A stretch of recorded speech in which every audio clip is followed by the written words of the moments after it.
Just Chanel here. Hey guys, it's just Chanel here. Welcome to my channel. So in today's video, I am preparing a soul food dinner. It's Soulful Sundays, y'all. I mean, what's a Sunday without brunch and soul food? Every single week, starting today, there will be a Soulful Sunday video on my channel featuring one of my brunch recipes or a soul food item, or maybe even a whole meal like we're doing today. So let's go ahead and get into the video. I'm going to show you guys everything I have laid out on my counters. Y'all don't pay attention to my nails or my hair. Y'all know we in quarantine and I'm gonna get it together this week. So let's get into Soulful Sunday. Starting with the meat, I'm making smothered turkey wings. So I have some turkey wings here. I think there's just 3 of them in there. I hope so, because I'm using a small pan. And then I have some seasonings laid out here. Along with the turkey, I'm also making, of course, like the smothered part, which is a gravy. So I have these not chicken bouillon cubes. And this is basically like a chicken bouillon cube, but it's not chicken, it's vegan. Also have cornstarch and some unsalted chicken broth, a little bowl to mix with, mix all this stuff up together. And then my baking dish that I'll be making the turkey wings in. I have my oven preheated to 350 degrees. Over on this side, I have my collard greens, black eyed peas that I'm going to throw in the crock pot in a little bit, some sweet potatoes, veggies to complement everything, macaroni and cheese there in the back, and then some peach cobbler for dessert. All right, I put some gloves on because my nails, I can't stand to look at them myself, but I'm gonna go ahead and start cutting up veggies. We need green pepper, onions, mushrooms, and sage, and garlic for the turkey wings, and then just green pepper and onion for the black eyed peas, which I am going to start first because they're gonna go in the crock pot. You wanna make sure if you are preparing black eyed peas or any sort of beans that you soak them before. Black eyed peas, you really only need to soak them for like an hour or 2, but some beans, you will need to soak overnight. It just depends.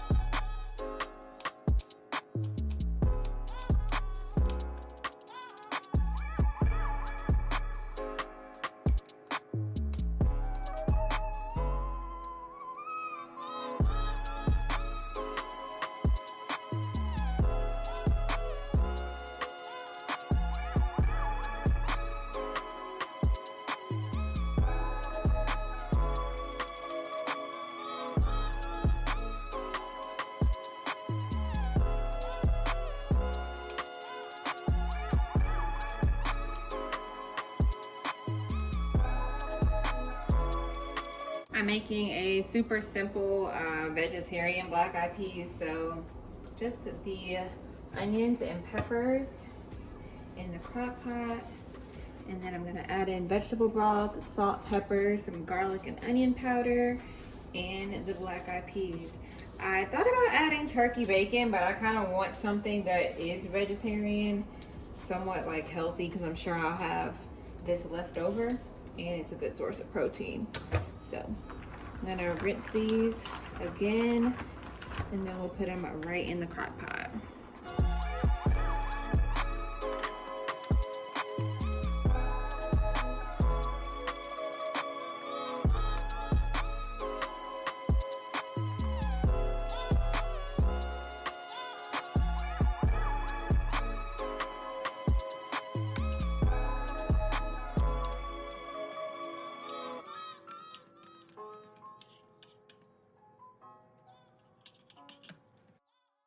Now for my collard greens, I'm sauteing some onion, and I'm going to chop up some jalapeno, minced garlic, and add that to this pot. A little bit of seasoning, salt, pepper, red pepper flakes, garlic and herb. This is actually an old garlic and herb from Fresh Jacks that I filled with water just to like get all of the seasoning out of there.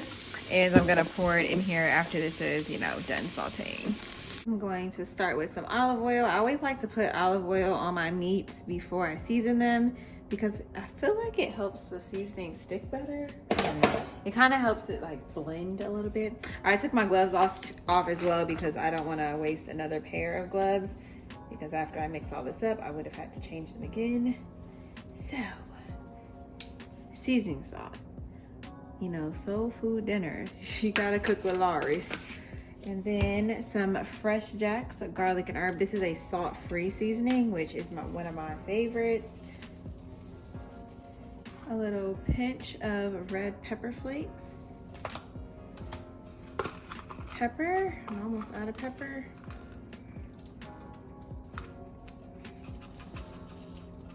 All right, Italian seasoning. And then some garlic and onion powder mixed up. Sage. And maybe a little more olive oil too. I kind of like my seasonings before. I want to make sure all my seasonings are mixed in my meat well. So I almost want it like a sauce, like a seasoning sauce on my meats. Onions. We're just gonna mix all of this together. Fresh minced garlic, which I have my garlic mincer here. I purchased this from IKEA years ago. And you can just put your garlic cloves. It's like one of my best kitchen gadgets. All right, garlic skin.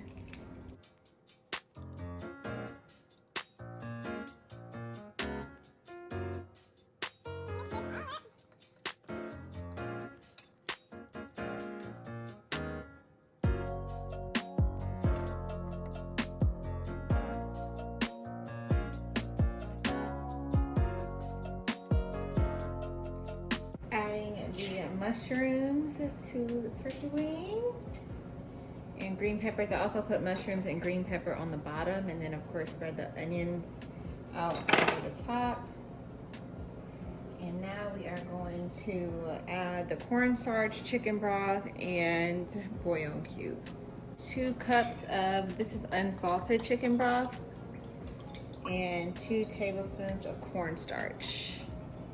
And this is for a, smaller portion of turkey wings.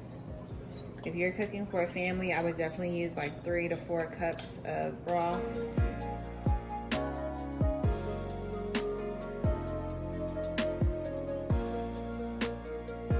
I'm adding the bouillon cube. I think that's how you say it. Just right in the center. So it's gonna do its thing, and we'll go and flip these and kind of move them around a little bit to make sure they're doing well. And then I melted some butter, and I'm going to pour butter right on the top. I did transfer this into a bigger pan because I just didn't want all the juices to bubble over. So in the oven on 350, hour and a half. Now for the collard greens. I'm just gonna give you guys a quick rundown of what all is in this pot. Okay, so I put in a little bit of olive oil at the bottom of the pot and then sauteed some onions. I also added in my seasoning, so red pepper flakes, salt, pepper, garlic, and onion powder. The green stuff that you see floating around is jalapeno. And then I added in vegetable broth. I am making a vegetarian collard greens. You can always add meat to this. I think the perfect way to start collard greens, honestly, is with bacon or like ham hocks, but I stopped eating pork, so. Oh, also minced garlic. Fresh minced, I don't know what that is. Fresh minced garlic in here as well. So this has kind of just been simmering, all the flavors together. We're going to add in some apple cider vinegar, hot sauce, a little bit of sugar. But first, I'm gonna taste it to really determine like how much of each of those items I want to add. Usually I use the same amount of apple cider vinegar no matter what, but I want to taste the broth and see what we got. That looks spicy. We probably won't need a lot of hot sauce, but let's taste it.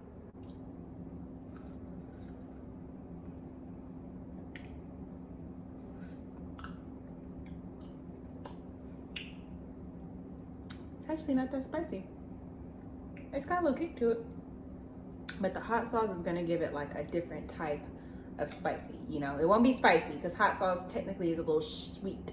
I think hot sauce is like, has a little sweetness to it. I don't know. This is a super easy recipe. It literally comes out good every single time, and it's only like 4 or 5 ingredients. So sweet potatoes, plenty of butter and brown sugar, cinnamon, and nutmeg.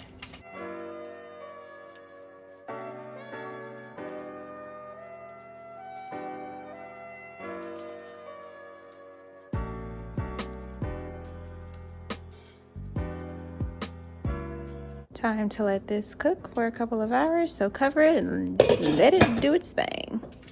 I usually cut the potatoes just really big chunks, really nothing too fancy. Whoa.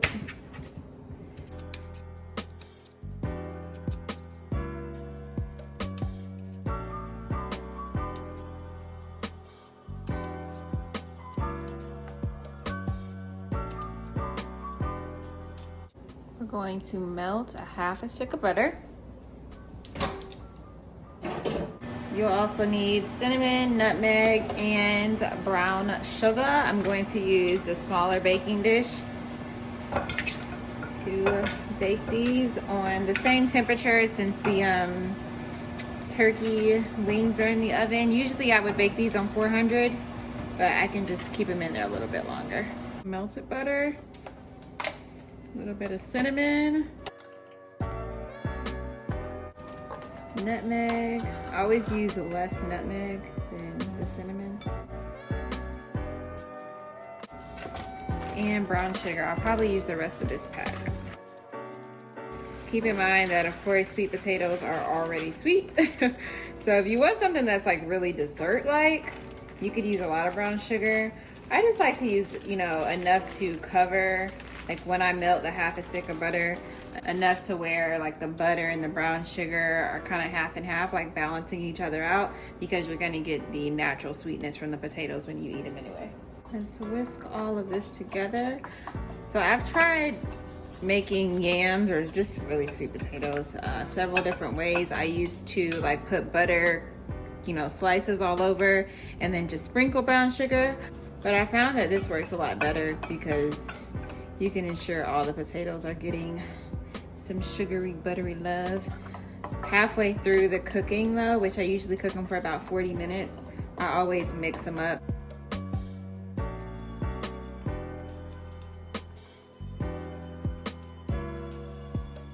Cover the sweet potatoes and pop them in the oven. Made a couple mini macaroni and cheeses, so I'm gonna wait to put these in the oven. But we have about another hour on the turkey wings. Yep, that's it. All right, and then we're gonna take the foil off of the turkey wings, so that they can brown.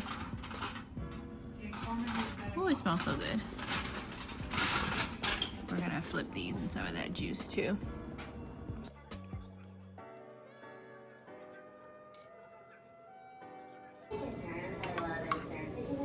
Turkey wings are finished. Looks so good. Nice and brown. Gravy. And I'm just waiting for the cheese to melt on the macaroni. Adding in butter to the black eyed peas. Looking really good. And I'm just gonna like smush these with my spoon to give them a really nice consistency. So just smush against the sides. Ooh, this will be good tomorrow for lunch too, over some rice. Turn that off. Alright, and then our collards have been going. I did taste these about 30 minutes ago and they're pretty spicy.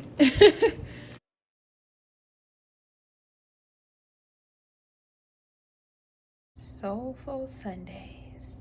So next week, brunch, and then I'll probably make cornbread, share my cornbread recipe with you guys on the next Soul Food Sunday dinner. I am about to kill this. All right, y'all, so I went ahead and took a shower, kind of cleaned up the kitchen a little bit, and I'm about to make peach cobbler for dessert. This is like super easy. I use this recipe when it is not peach season, which peaches are not in season right now. You literally only need, what, 4 ingredients? It's the ghetto peach cobbler. Let's do it.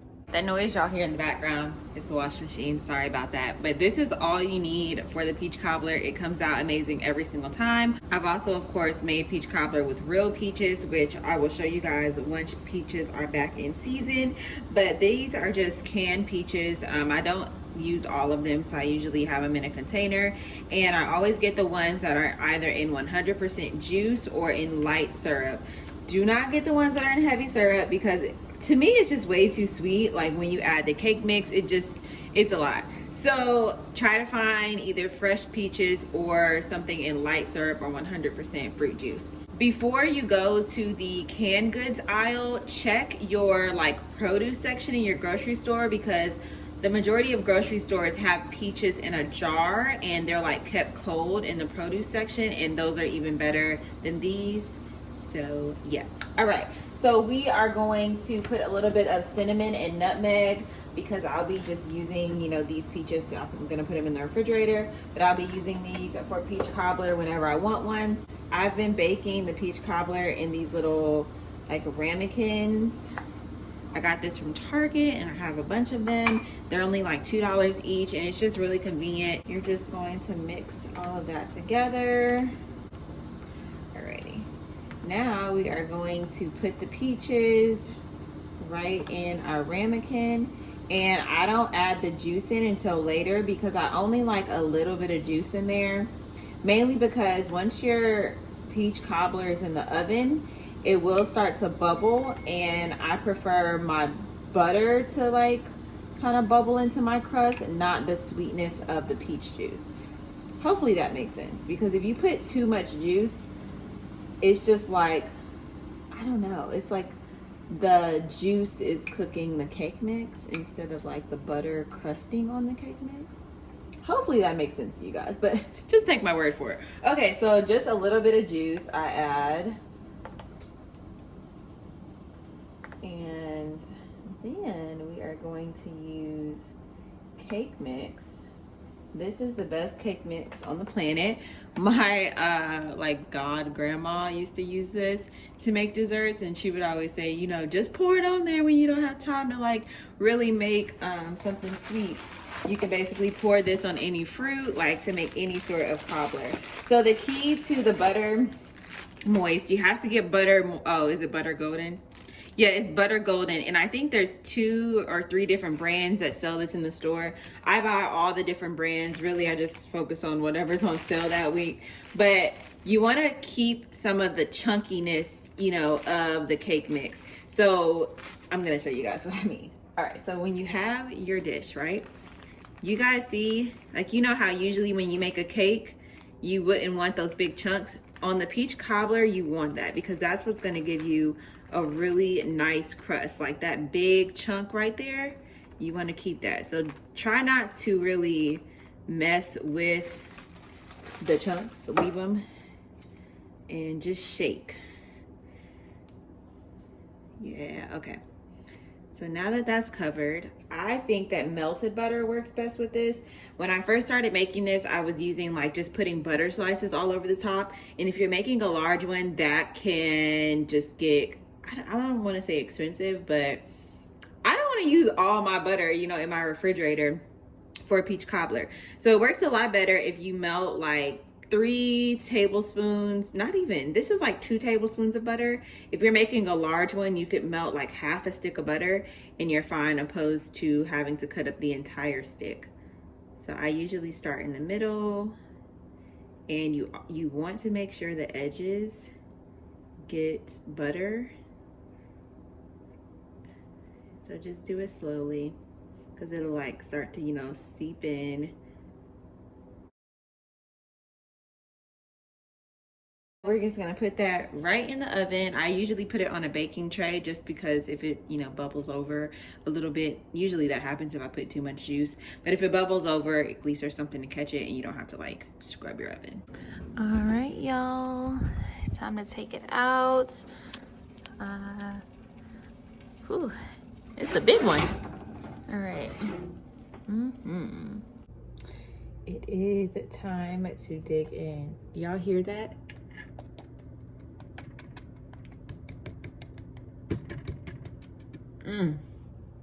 My goodness.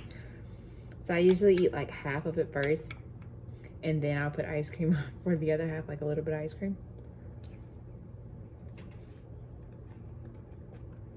The crunch is so good. A little ice cream on there. Woo! Thank you guys so much for watching. I will catch you next week for Soulful Sundays. Bye!